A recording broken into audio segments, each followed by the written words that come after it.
आइए दोस्तों, शायरी तस्कीन ज़ौक़ का सरमाया भी है, इजहार ख्याल का वसीला भी, और मौतों इजहार और जिंदगी और मौत का एक मजहर भी है।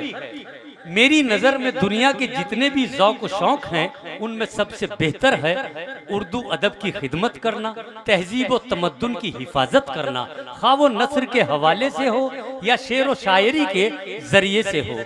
एक ऐसे ही नौजवान शायर यहाँ मौजूद हैं जिनका ताल्लुक जलालपुर की सरजमीन से है, कि जिन्होंने अपनी ज़िंदगी का एक तवील हिस्सा उर्दू अदब और उर्दू अदब की हिफाजत और तहजीब व तमद्दुन की खिदमत में गुजारा है।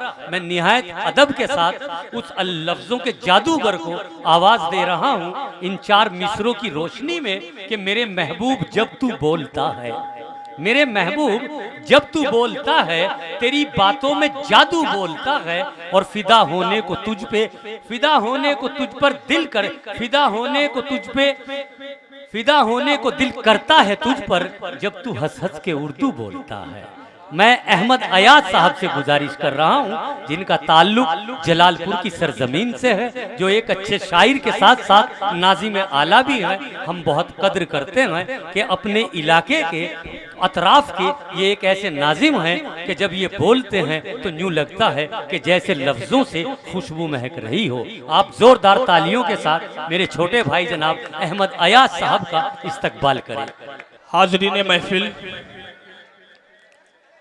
जनाबे हलचल टांडवी साहब जो माहौल बना करके गए हैं, उस माहौल में सिर्फ लाहौल पढ़ा जा सकता है। शायरी पढ़ना बहुत मुश्किल अम्र है, और इस मुश्किल काम को मुझ पर थोप दिया गया है।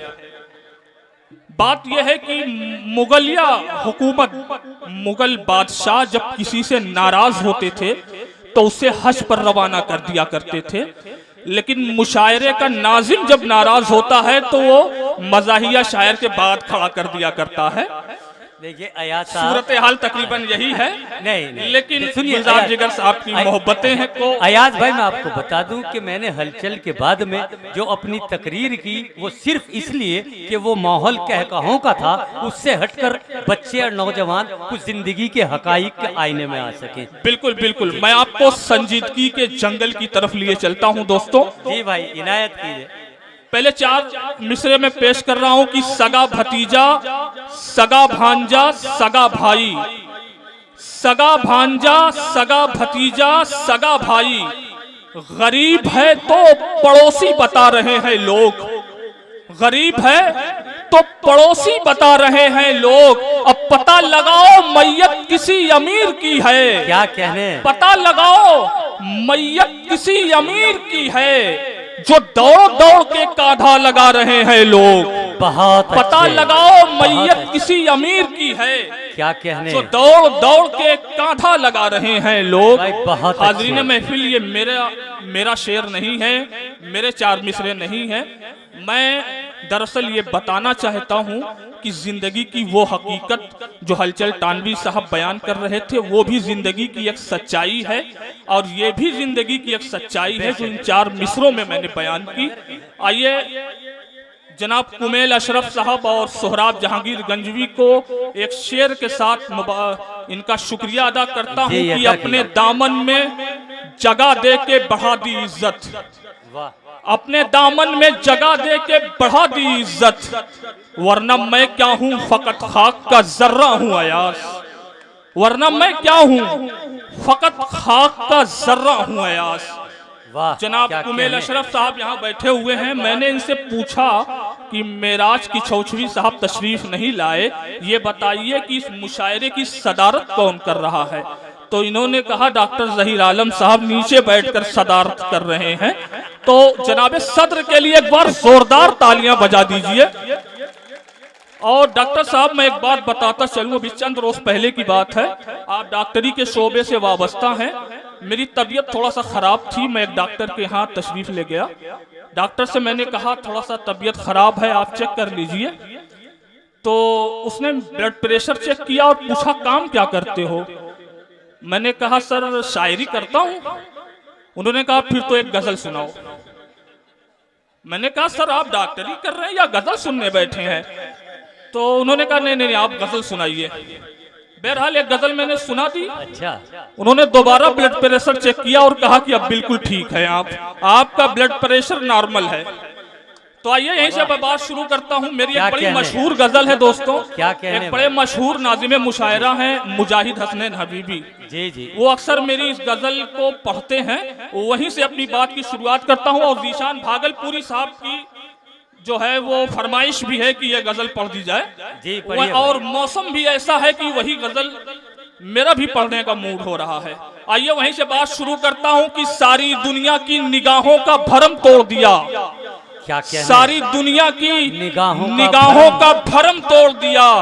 तेरी तस्वीर बनाते ही कलम तोड़ दिया। तेरी बहुत अच्छा। तस्वीर बनाते ही कलम तोड़ दिया। बहुत और अच्छा। चांदनी जैसा बदन और कमर सा चेहरा।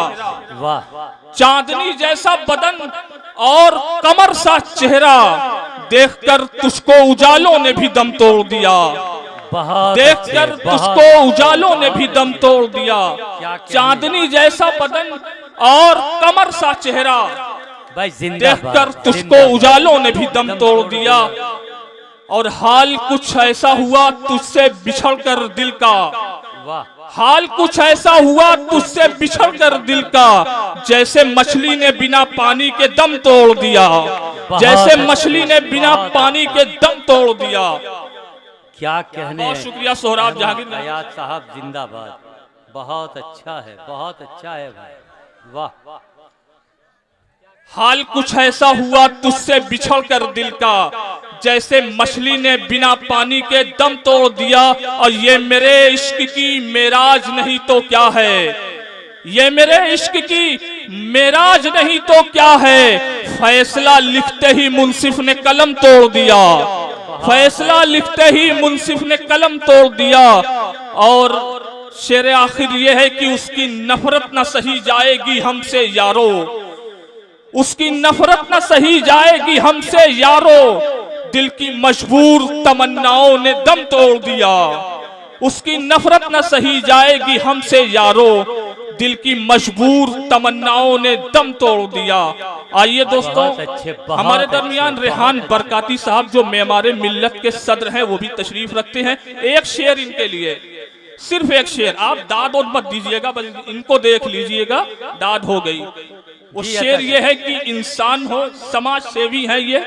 एक तरफ समाज के चेहरे पर मुस्कुराहट बिखेरने वाली शख्सियत, एक तरफ समाज को जिंदगी देने वाली शख्सियत, दोनों को शरीक करता हूँ। इंसान हो, इंसान की खिदमत किया करो। इंसान हो, इंसान की खिदमत किया करो।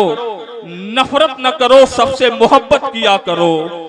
नफरत न करो, सबसे मोहब्बत किया करो। और दोस्तों मेरा एक बहुत बदनाम शेर है, वो भी सुना देता हूँ। मुतफर्रिक अशार है। वो शेर ये है, काश मिल जाए हुकूमत मुझे इस धरती पर।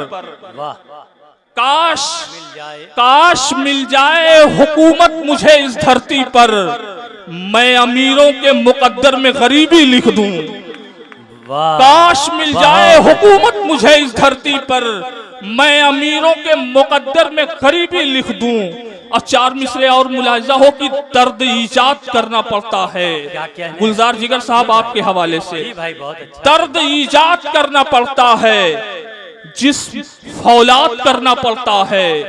और शेर कहना बहुत ही मुश्किल है। शेर कहना बहुत ही मुश्किल है। खुद को बर्बाद करना पड़ता है। खुद को बर्बाद करना पड़ता है। आइए दोस्तों, एक गजल के दो तीन शेर। अभी चंद रोज पहले पद्मश्री अनवर जलालपुरी साहब की बरसी के मौके पर एक मिसरे तरा निकली थी, उस पर एक छोटी सी गजल, दो तीन शेर समाप्त करें, उसके बाद जहमत तमाम। अच्छा, हमारे दरमियान जलालपुर कस्बे में एक बज़्म चलती है, कलम कबीला। उस बज़्म के ज़ेरे एहतमाम 26 जनवरी को एक ऑल इंडिया मुशायरे का एहतमाम किया गया, जिसमें मुझे निज़ामत करने का शरफ हासिल हुआ। उस बज़्म के बानी मोहम्मद अजीम जलालपुरी और उस्ताद रफ़ीउल्लाह अंसारी साहब तशरीफ रखते हैं। एक बार इनके लिए तालियां बजा दीजिए। देखेंगे, जो ख्वाब इश्क का दिल के मकाम में रहता है, क्या कहने, जो ख्वाब इश्क का दिल के मकाम में रहता है, वो फूल बन के सदा गुलसिता में रहता है। बहुत अच्छे, जो ख्वाब बहुत इश्क अच्छे। का दिल के मकाम में रहता है, वाह, जो ख्वाब इश्क का दिल के मकाम में रहता है, वो फूल बन के सदा गुलसिता में रहता है। और वो एक लम्हा जिसे तुमने मुख्तसर समझा, क्या कहने? वो एक लम्हा जिसे तुमने मुख्तसर समझा, सदी की तरह मेरे जिस्मो जां में रहता है। बहुत वो अच्छे, एक बहुत लम्हा अच्छे। जिसे तुमने मुख्तसर समझा, सदी की तरह मेरे जिस्मो जां में रहता है, सदी की तरह मेरे जिस्मो जां में रहता है। और रहेगा नाम ये अनवर का इस तरह रोशन। पद्मश्री अनवर जलालपुरी साहब को खराजे अकीदत पेश करने के लिए, रहेगा नाम ये अनवर का इस तरह रोशन कि जैसे चांद सदा आसमां में रहता है, कि जैसे चांद सदा आसमां में रहता है। बहुत अच्छे, बहुत अच्छे अहमद अयाज साहब, जिंदाबाद। वाह, क्या कहने भाई। रहेगा नाम ये अनवर का इस तरह रोशन, रहेगा नाम ये अनवर का इस तरह रोशन कि जैसे चांद सदा आसमां में रहता है। और गया है इल्म की देकर जो बेबहा सौगात, बेशक बेशक, गया है इल्म की देकर जो बेबहा सौगात, वो नाम आज भी खूने रवा में रहता है, वो नाम आज भी खूने रवा में रहता है। बहुत शुक्रिया, बहुत जज़ाकल्लाह। अच्छे, बहुत अच्छे।